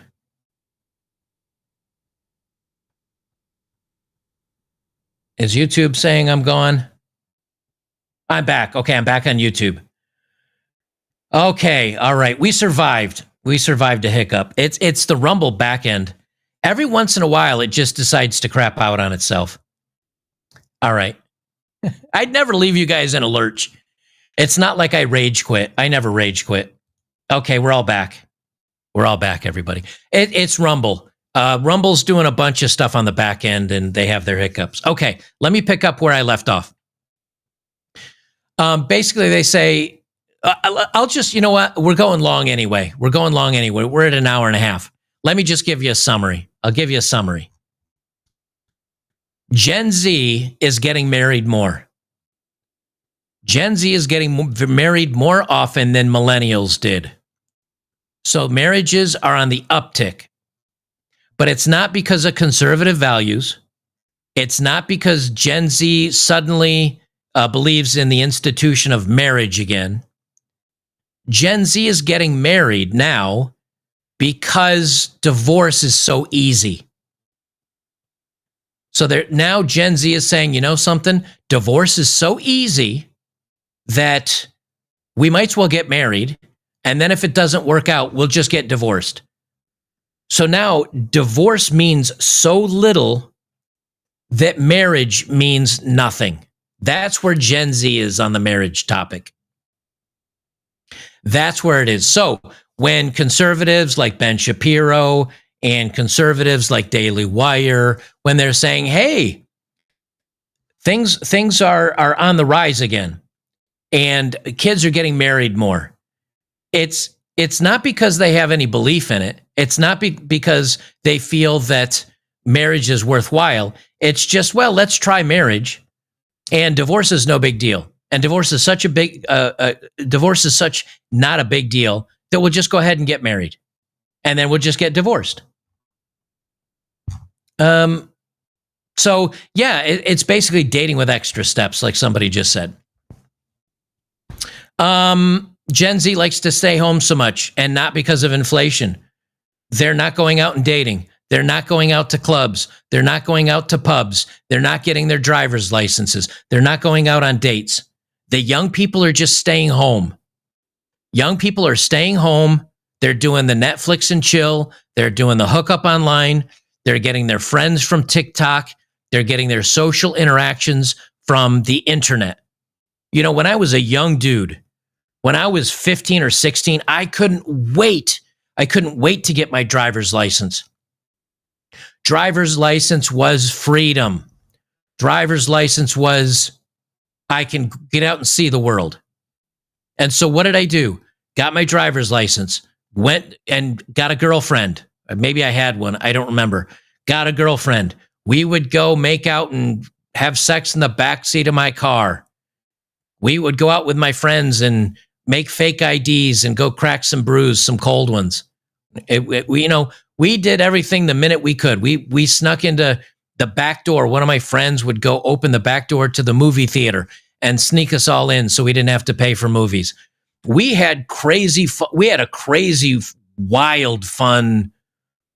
Like, we had a wild time as a kid.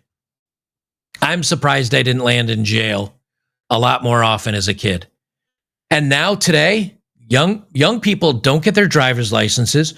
They don't get cars. They don't get girlfriends. They don't get fun. They don't do anything. They're like lame.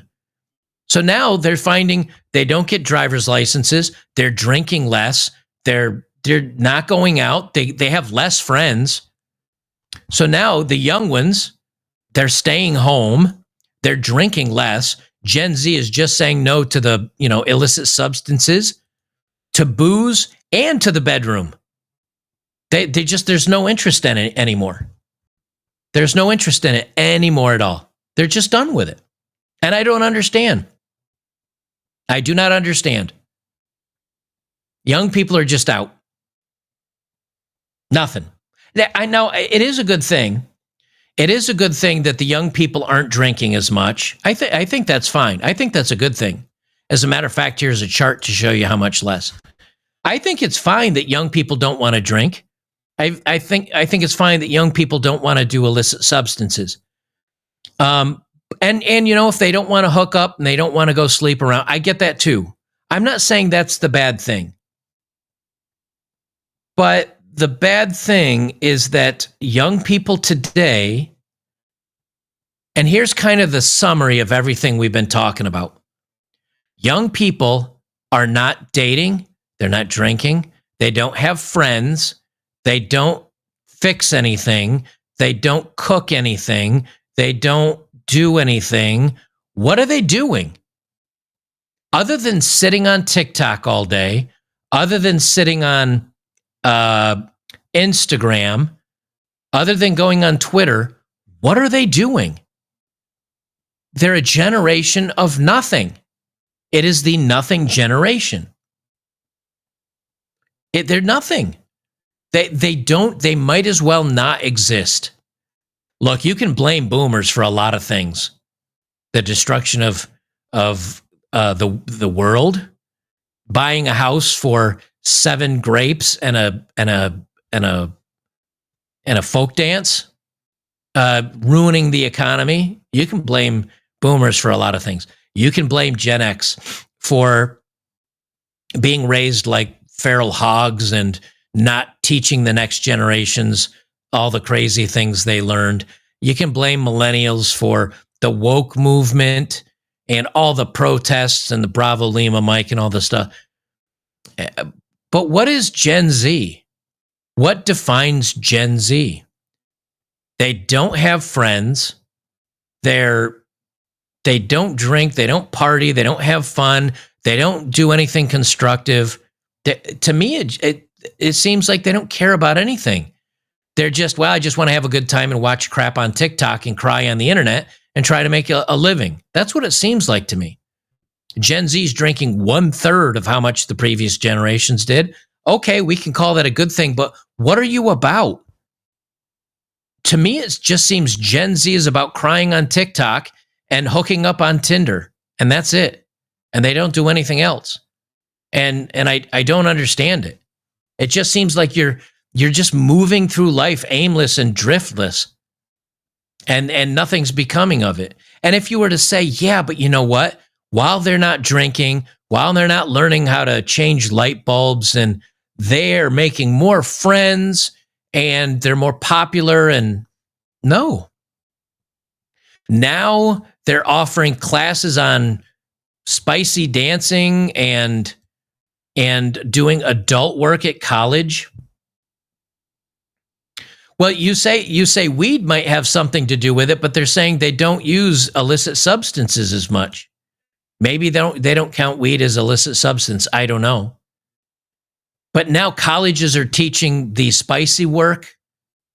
So now you have to learn about that from college.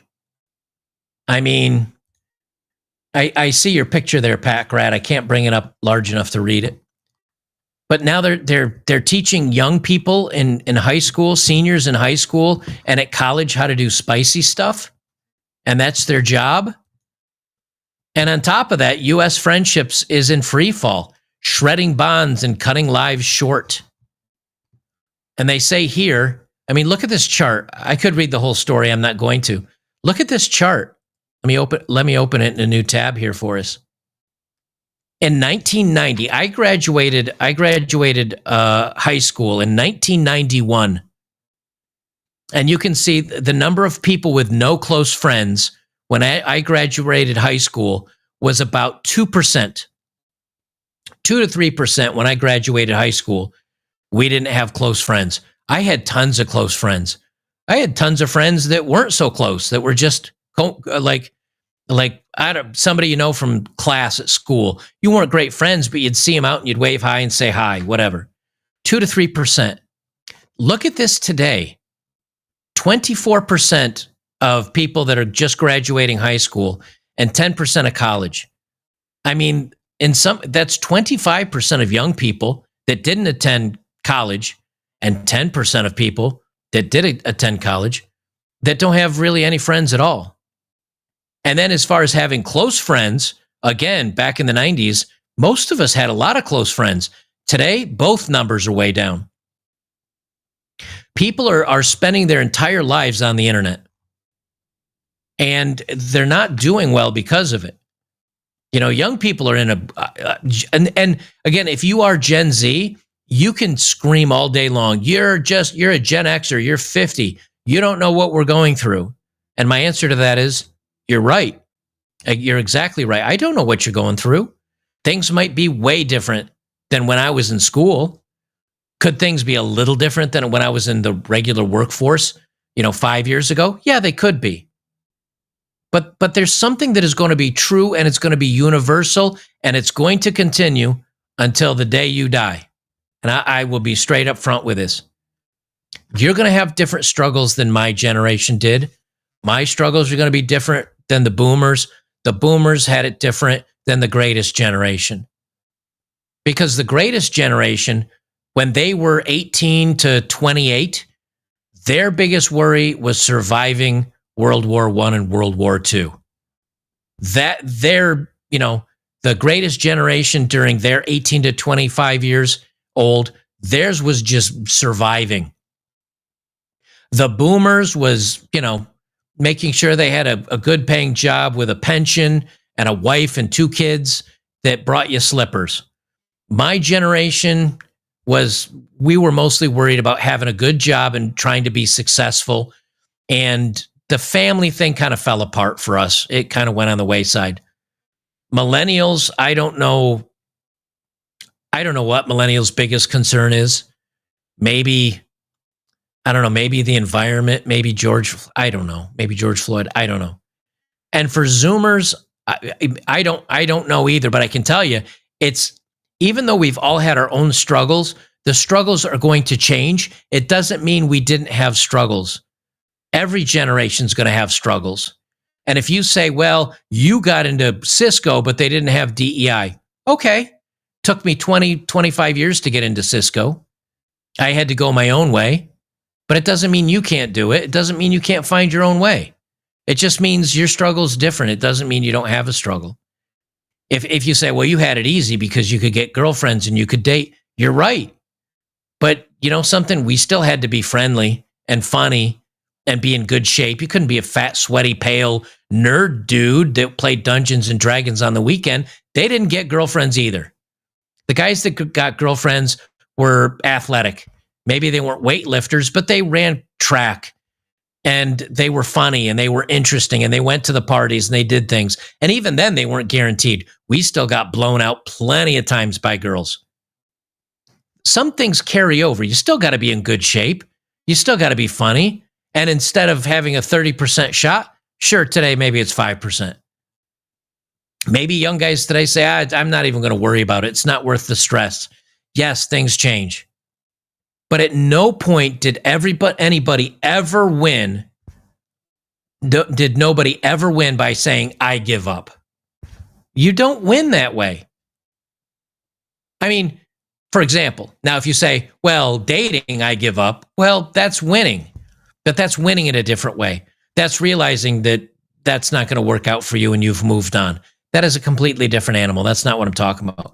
I'm just talking about if you just say, this is something I really want, and I'm probably never going to get it, you got to try at least. And maybe then you fail. Maybe you can be creative enough to come around and find it on the back end, and maybe it just never happens. But the finding reasons to have an excuse instead of finding reasons to make it happen, I just don't think that's ever going to be successful for anybody. And maybe that's me being a Gen X boomer type. I don't know, but I'd like to see you guys succeed. I'd like to see you even if you don't get exactly what you want, which is the house on the hill and the perfect loving wife and the 3 kids, at least I'd like you to see you get a career that you can moderately enjoy, an income that you like, and to have enough friends to have beers with on the weekends that you live, at least at the end of the day, you feel you can live a life worth living. Lastly, I will leave it with this. I have two things. 10 years ago, you wrote, conservative women are particular. Pause. Let me leave it with this. 2 things. Number 1, if you think guys have it the worst, well, I got news for you. It's all the lefty weirdo women that have things the worst. So, as much as you may have DEI and the rest of it, just understand you're not the worst in the pile. It's actually the women that hate you that have it the worst. 10 years ago, you wrote, conservative women seem to be particularly blissful. About 40% say they're very happy. That makes them slightly happier than conservative men and significantly happier than liberal women. Yeah. The unhappiest of all are liberal men. Only about a fifth consider themselves very happy. That was true 10 years ago. Liberal women have overtaken liberal men as the unhappiest group. You find that particularly young women, very interesting new data show that white liberal women under 30 have almost a 6 in 10 chance of having been diagnosed with a mental illness. Now, let me pause this here because this is very, very important. This is very important. Liberal men are the most miserable. Now, when they say liberal, what they really mean is leftists. The lefty men, the feminist men, all the men that hate on us in our type of communities, those men were the most miserable. They were the most miserable. But now the women whose ass they're kissing, which is these white liberal women, they're the ones that are doing the worst. They're the ones that are most miserable. They're the ones that are most unhappy. They're the ones that 6 out of 10, 60% of them are getting medication because of how terrible their lives are. So now the very bottom of the happiness scale is lefty women. Then above that is lefty men. Then above that is the rest of us. So if you think you have things bad and you want to hate on me for everything I've said, I'm telling you, you're not the bottom of the barrel. You're actually doing better than the left is in all forms, but especially the women that hate you and hate me the most. They're the most miserable. So there's something to celebrate. In America today, it's a really big problem. And there's lots of speculation on what that has to do with politics, what has to do with race, what has to do with age, et cetera, et cetera. But what you find is that this is a group that's really, really struggling. And it's a pity because it's not good for them. It's not good for society. And that's what we see. So I don't think that being a political conservative is a panacea for being a happy person, but we see disproportionately these happiness and unhappiness effects in different parts of the population for sure. Now, what's interesting is this is not a video since Trump won. This is not a brand new video. This is several months old. So these women were the most miserable when their party, the left, was in power. The left's in power in Germany, the left's in power in Ireland and Scotland and in the UK and in France and I think until recently Italy and in the United States and in Australia and in New Zealand. The left for the last 4 or so years or more, in some cases, has controlled all those politics. You'd think they'd be ecstatic. You'd think they'd be happy and cheering. They have all the power. They have every time they protest, they got attention. Every time, everything they cared about, all the they, thems, and the this, that's, and everything else. And the administrations was forcing it down our throats. In schools, all the indoctrination was being put forth. And guess what? The most miserable was the left. And in the meantime, we men, that says, many of us say, you know what? Media is against us. Social media is against us. Hollywood's against us. Job industry is against us. For the most part, we're doing okay. We're doing okay. It doesn't mean you don't have your own personal struggles. It doesn't mean things aren't going quite the way you want them to. But it does mean there's hope for you. And it does mean that the people that are getting all the things that they want, which are these leftist white women, they're getting everything they want, and they're the most miserable. So take that as your little white pill for the day, that things are much, much better for those of us out there. Lastly, I do have a dating profile of the day we will do.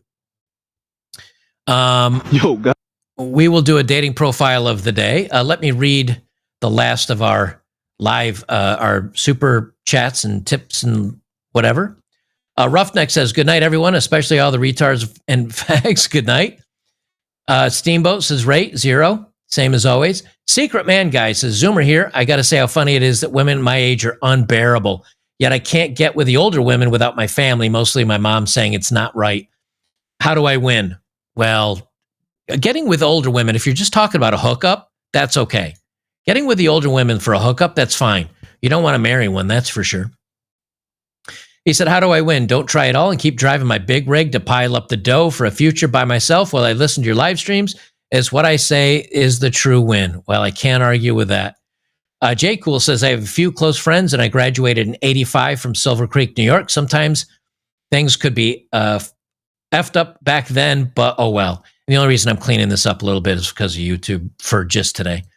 Logan says, I updated search and it excluded building codes and HOA over 2 acres, flat water access in an hour from Knoxville, and only found one for $50,000. Okay, let me copy that. Let me copy that one. I'll go take a look, because a lot of times I'll find something and then you look at the fine print and there's an HOA or there's something. See, it's pending. It's already pending sale, my brother. I mean, I appreciate you finding that, but it's already pending the sale. That's the problem with a lot of them. He says, correction, 6.15 acres. Yeah, see, it's already pending. You got to catch them because they go quick. Jay Cool says, younger men need to build themselves to have leverage and opinions or options. Takes longer than what we had in the 80s and 90s, but it can be done. I think so. I'm an optimist. I'm just forever going to be an optimist. HPR Man says, I look on having less close friends now as a plus. Plus, I'm still living and they're not. Well, they were probably married. The King of the Cat says, does liberalism cause mental illness, or does mental illness cause liberalism? I think they're symbiotic. I think they both live off of each other. I think they're both symbiotic. Call me Leon on Fire says, that's why I call it baggage. Every new dick plus additional stress on the female body. Yes, that mileage of pipe adds up. All right. Again, I normally do dating profile of the day music, but since we're on YouTube, I can't do it. Guys, do not forget, if you're on YouTube, I do streams like this almost every day, or at least every other day.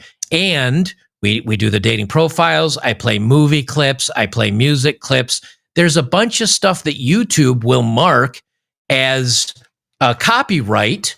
And so I can't stream on YouTube because they just mark it as copyright and you don't get to see my video. I'm leaving so much crap out that I normally do.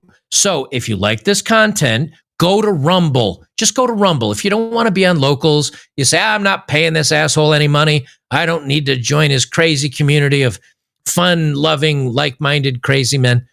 Fine, just go over to Rumble.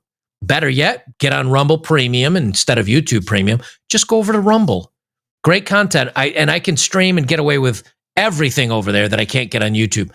But if you'd like to see movies, if you want to join us for UFC 313, like we did Saturday night, we just watched UFC 313, and you want to see like 80s night at the TVs where we watch 80s television shows and make fun of it, just go over and join us. We do a bunch of stuff, movies, old classic movies, whatever. betterbachelor.locals.com. I'll put it below the video, and you can become a supporter today. It's $5. It's $5 and you get all the streams. But if you don't want to do that, just go to Rumble. At least make the leap to Rumble. That's all I'm asking. All right, today's dating profile of the day. This is Aletha. She's 44.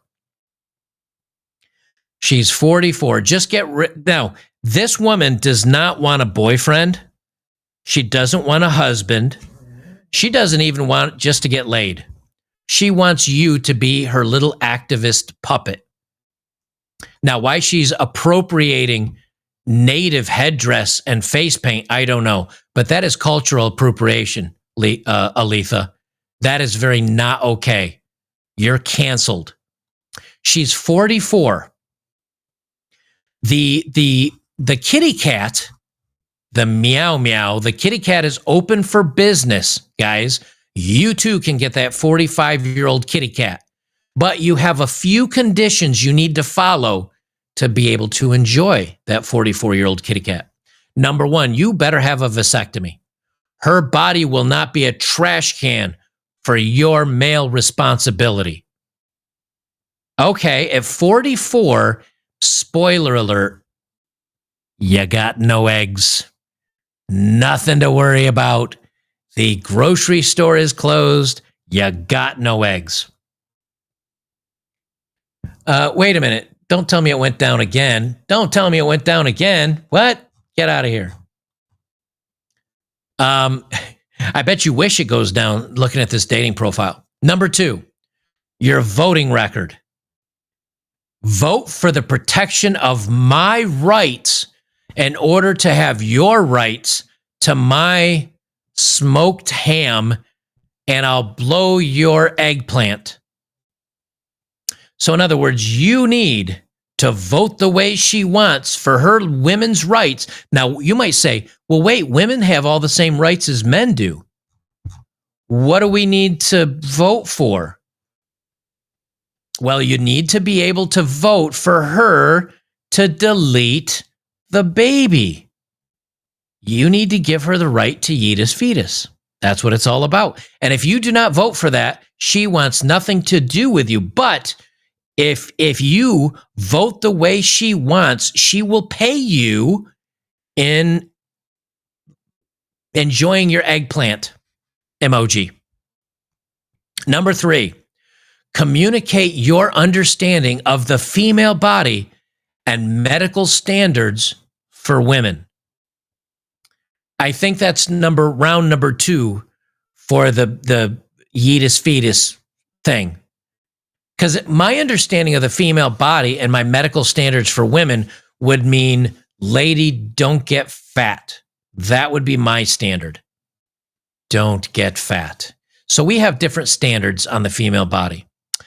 Number four, start informing other men. Well, I do that. I feel like I do that every day or every other day with my content. I feel that I'm informing men. So I do fit that line of it. Unless she's referencing informing other men about feminism. In that case, I'm a giant fail. Not that I mind. I'm not lamenting. I'm not lamenting having my choice at the 44-year-old kitty cat. I'm just to be clear. Lastly, if all conditions are met, bring a towel because the kitty cat is going to be heaven. Bonus points if you know how a tariff works. So what are we really talking about here? We're talking about a leftist feminist, 60% chance she's taking medication for her brain issues.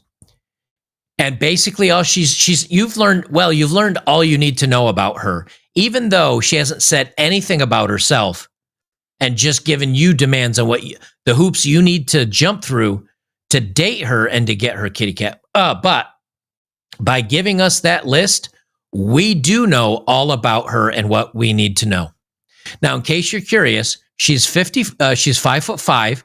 She's a licensed massage therapist at self-employed, which means she has no money, no dinero. She's broke. She does have kids, plural, so at least 2. She's got a college degree, so she has been indoctrinated in the woke. She's agnostic, so no belief in the hereafter. And she lives in Washington State and in a big city. So she's officially a leftist. Now, if you meet all those qualifications, you too can get a 45-year-old native culture stealing, culture appropriation 44-year-old. I could never date her personally, not because of all the rules, because of the cultural appropriation. That's what put it over the top for me. That's what put it over the top for me. I'm just saying. Guys, as always, if you like this content, you like what I do, and you like the live streams versus me just chopping out a 15 to 20 minute video, if you're enjoying this, go join us on Rumble. Odd Man Out is the channel. I'll put a link. I'll edit the video and put the link down below, and I'll put it in maybe the top pinned comment. It won't be there right when I publish this. I don't think it's right when I publish it. I think I have to add it in. It's been so long since I live streamed on YouTube. I have no idea what happens over on YouTube anymore. Join us over on Rumble. You get the full experience.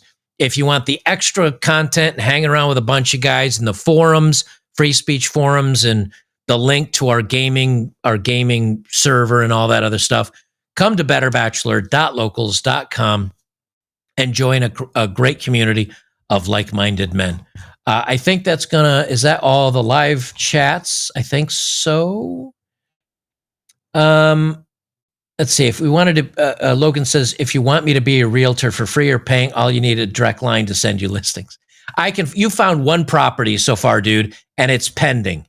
So you didn't really find much that I didn't. So, all right, guys, get off YouTube. Join us on the real platforms. I appreciate you joining me, and I will see you in. Let's see. Do I have my 5-minute out? I do have my out. I do have my out intro, but since I never do it on YouTube anymore, it's going to be for my Odd Man Out stuff. So you'll have to deal with that. But I do have the Odd Man Out. I'll see you guys in the next one.